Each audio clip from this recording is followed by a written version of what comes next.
की शुरुआत एक लड़की के साथ होती है जिसका नाम होता है पीली और उसकी हॉबी होती है चीज़ों को ढूंढना या फिर छुपी हुई चीज़ों को ढूंढना या फिर मैं ये कहूँ कि खजाने ढूंढना। तो वो इस चीज़ में काफ़ी ज़्यादा माहिर भी होती है। वो न्यूयॉर्क में रह रही होती है अपनी मॉम और अपने बड़े भाई के साथ। नेक्स्ट सीन में हमें दिखाया था कि वो अपने होम टाउन आई हुई है हवाई में। बेसिकली उसका होम टाउन होता है हवाई में, जिसके जहाँ पे उसके नाना रह रहे होते हैं। तो वो अपनी मॉम और अपने भाई के साथ हवाई में कुछ दिन स्पेंड करने के लिए आई होती है अपने नाना के पास। वहाँ पे उसके नाना को दिखाया जाता है जो कि खेत में कुछ काम कर रहे होते हैं और वो उनको देख के काफ़ी ज़्यादा एक तरह से बोल सकते हैं कि वो उनको ज़्यादा पसंद नहीं करते थे, लेकिन वो उनको दिखाते नहीं थे कि वो उनको पसंद करते हैं। और वो उसकी मॉम से पूछते हैं कि तुमने इनको हवाईयन भाषा क्यों नहीं सिखाई, क्योंकि इनके खून में भी हवाईयन है।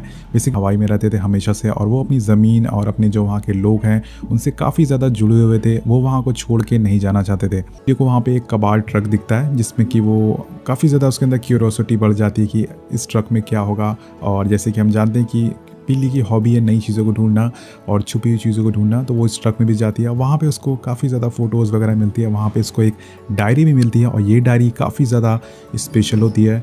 वो डायरी बेसिकली उसके नाना की होती है, जिनको उनके नाना ने दिया था। मतलब कि एक तरह से बोल सकते हैं कि उनके जो फादर, ग्रैंडफादर या फिर फादर के ग्रैंडफादर, ये डायरी उनके पूर्वज से उनको मिलती जा रही थी। और इस डायरी में एक्चुअल में लिखा हुआ था खजाने का राज, जो कि हवाई में छुपा हुआ था। वो डायरी खोलती है लेकिन उसमें हवाईयन भाषा लिखी होती है जिसकी वजह से उसको समझ नहीं आता है। और ये डायरी होती है मोंग की। मोंग बेसिकली एक लुटेरा था जो कि जहाज़ों में घूमता था और जगह जगह पे अपने सामान बेच के या फिर किसी को लूट के पैसे कमाता था। तो ये डायरी मोंग की होती है और उसने डायरी लिखी थी जब खजाना छुपाया जा रहा था हवाई में। डायरी में एक लाइन लिखी होती है जो कि स्पेनिश में होती है और बिली को स्पेनिश आती है। तो उस लाइन में एक्चुअली लिखा होता है कि हमें मार लो और हमसे खजाना ले लो। वो उसको उस टाइम उस लाइन के बारे में समझ नहीं आता, तो वो उस डायरी को अपने पास रख लेती है। और तभी अचानक से उसके नाना आ जाते हैं और वो वहाँ से ट्रक से निकल के भाग जाती है बाहर। और जैसे ही वो ट्रक से बाहर निकलती है वहाँ पे उसको एक लड़का दिखता है जो कि अपनी बिल्ली को सैर करा रहा होता है क्योंकि उसको डायबिटीज़ हो गई होती है। उस लड़के का नाम कैस्पर होता है। तो दोनों एक दूसरे को अपने बारे में बताते हैं और दोनों दोस्त बन जाते हैं। और तभी वहाँ पे हमें दिखाया था कि उसके नाना आ गए हुए हैं और वहाँ पे एक पैरट की डेथ हो जाती है। तो ये लोग हुआयन होते हैं, काफ़ी ज़्यादा नेचर से प्यार करते हैं और नेचर को काफ़ी ज़्यादा रिस्पेक्ट करते हैं, इसलिए वो चिड़ियों को दफना देते हैं। पीली अपने रूम में होती है और वहाँ पे वो अपनी मॉम के रूम में जा रही होती है। उसको एक हवाईयन डिक्शनरी चाहिए होती है ताकि वो पूरी जो बुक मिली थी उसको ट्रांसलेट कर सके और समझ सके कि एग्जैक्टली बुक में क्या लिखा हुआ है। और तभी उसकी मॉम के रूम में उसको एक फ़ोटो मिलती है उसके फादर की और उसकी मॉम की एक साथ, उनकी शादी की फ़ोटो होती है। तो वो उसको देख के काफ़ी ज़्यादा इमोशनल हो जाती है और हमें यहाँ पता चलता है कि उसके फादर US आर्मी में थे और एक जंग के दौरान वो शहीद हो गए थे। देन उसी रात पीली उस किताब के बारे में पढ़ रही होती है, उसमें जानने की कोशिश कर रही होती है। तभी उसका भाई आ जाता है और उसे बताता है कि ये ड्राइंग, ये नाइट मार्च है, कि ड्राइंग तुम्हारे पास कहाँ से आई। तो हमें इसके बारे में कैसे पता चला। वो बोलता है मुझे सारी कहानी पता है कि एग्जैक्टली क्या क्या कहानी है हवाईयन की। उसका भाई बताता है कि ये कहानी है हवाईयन के शहीदों की भूत की, जो कि रातों में पहरा देते हैं हवाईयन का यहाँ की आइलैंड की सेफ्टी के लिए। और वो रात में निकलते हैं जब भी कोई गलत काम हो रहा होता है और कोई भी उनको देखता है तो वो उसको मार देते हैं। तो जैसे ही उनको देखा जाता है सभी लोग अपनी नज़रें झुका लेता है। नेक्स्ट डे उसके घर पे एक लड़की आती है जिसका नाम होता है हाना और उसका भाई उस लड़की के ऊपर फिदा हो जाता है, उसकी खूबसूरती के ऊपर। और उसको फिर अगले सीन में दिखाया जाता है कि पीली वहाँ पे अब बुक को और ज़्यादा ट्रांसलेट करने की कोशिश कर रही है। तभी कैस्पर बोलता है पेरुवियन जहाज़ की कहानी यहाँ पे काफ़ी ज़्यादा मशहूर है, जो कि खजाने की कहानी थी। और जिसकी वजह से पीली उससे और ज़्यादा पूछती कि तुम्हें और क्या पता है। वो बोलता है कि मुझे नहीं पता ज़्यादा चीज़ों के बारे में, इस बुक में क्या लिखा है वो तुम मुझे बताओ। वो कहानी शुरू करती है और बताती है कि रॉबिन्सन और ब्राउन एक जहाज़ पे होते हैं जहाँ पे उनको एक ख़जाने के बारे में पता चलता है। काफ़ी ज़्यादा सोना उनके पास होता है, उनके मालिक के पास। और वो मोंग को बुलाते हैं अपने साथ मिलाने के लिए ताकि वो तीनों मिलके और उनके लोगों को मिलके अपने मालिक को धोखा दे सकें और वो ख़जाने को लूट सकें।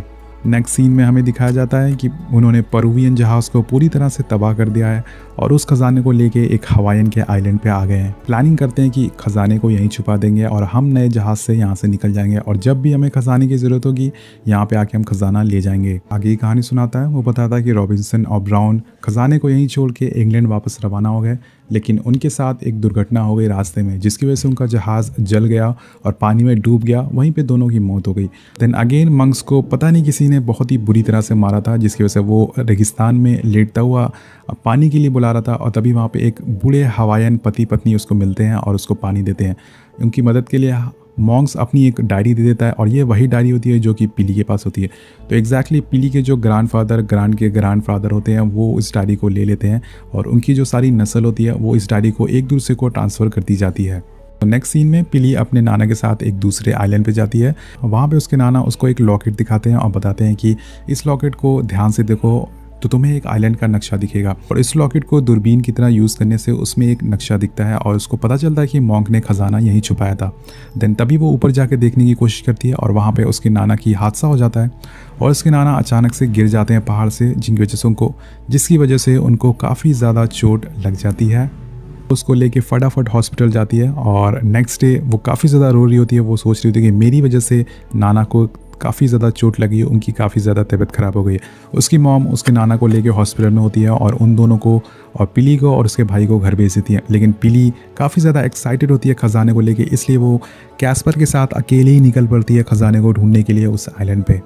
वहाँ से वो कार लेके जाती है, लेकिन कार उसको चलाना नहीं होता है और वो जैसे तैसे करके उस आइलैंड में घुस जाते हैं, जिसमें कि आम लोगों को जाना मना होता है। तो एक तरह से वो बोल सकते हैं कि वो लोग छुप छुप के उस आइलैंड में घुस जाते हैं और वहाँ पे वो खजाने को ढूंढने के लिए कोशिश कर रहे हैं।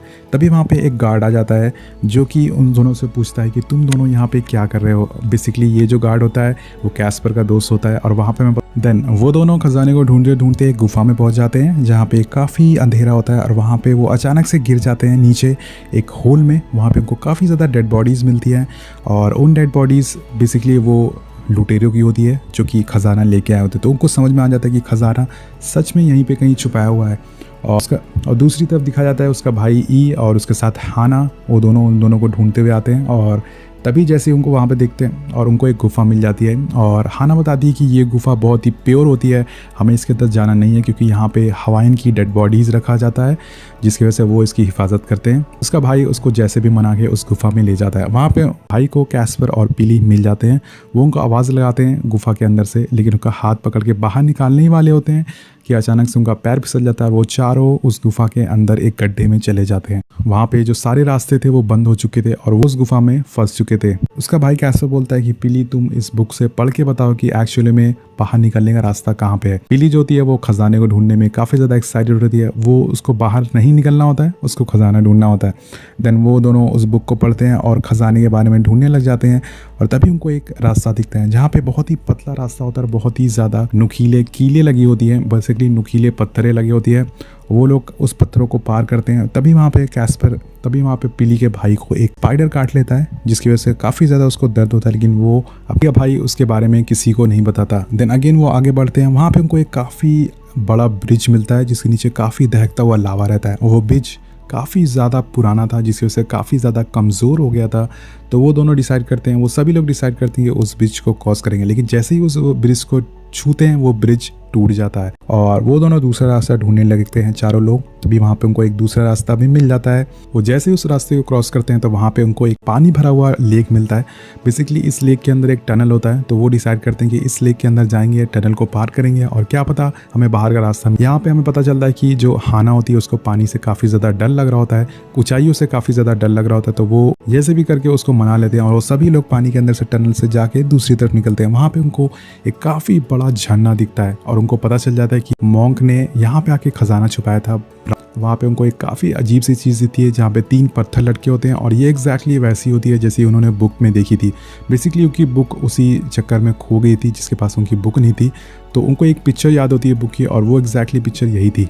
तो वो क्या करते हैं वहाँ पे 3 पत्थर होते हैं, लेकिन जब वो रियलिटी में देखते हैं तो वहाँ पे 2 पत्थर होते हैं। तो उनको समझ आता है कि ये 3 पत्थर को एक साथ हमें लाइन में करना होगा, जिसकी वजह से कोई हमें दरवाज़ा खुलेगा और उसी दरवाजे के अंदर जाके हमें जो खजाना है वो मिल जाएगा। तो वो ऐसे ही करते हैं।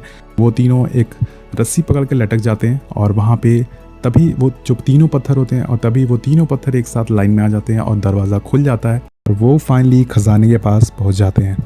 ये सारी चीज़ें देख के वो तीनों सभी लोग काफ़ी ज़्यादा खुश होते हैं और ख़जाने को ले जाने की कोशिश करते हैं। लेकिन तभी उनमें से हाना जो होती है वो बोलती है कि हमें इस खजाने को यहीं छोड़ना होगा क्योंकि ये गुफा की अमानत है, हम इसे बाहर नहीं ले जा सकते। देन वो सभी लोग एक सेल्फ़ी लेते हैं और जैसे ही वो सेल्फ़ी लेते हैं उनको सेल्फ़ी में एक फ़ोटो दिखती है और उनको पता चलता है कि ये डेड बॉडी रखी हुई है यहाँ पे गुफा में। ये बहुत ही अमीर, बहुत ही पुरानी डेड बॉडी है और जैसे कि मैंने आपको बताया कि हवाईन लोग जो मरने के बाद क्या होता था, उनको डेड बॉडी को गुफा में रखते थे और ये डेड बॉडी उन्हीं की थी। तो वो डिसाइड करते हैं कि वो खजाना नहीं ले जाएंगे, लेकिन पिली का जो भाई होता है वो ऐसा नहीं करता। वो कहता है नहीं, मैं खजाना लेके जाऊंगा, इतनी दूर इतनी मेहनत से यहाँ पे आया हूँ। जो सारा बैग होता है उसमें भर लेता है।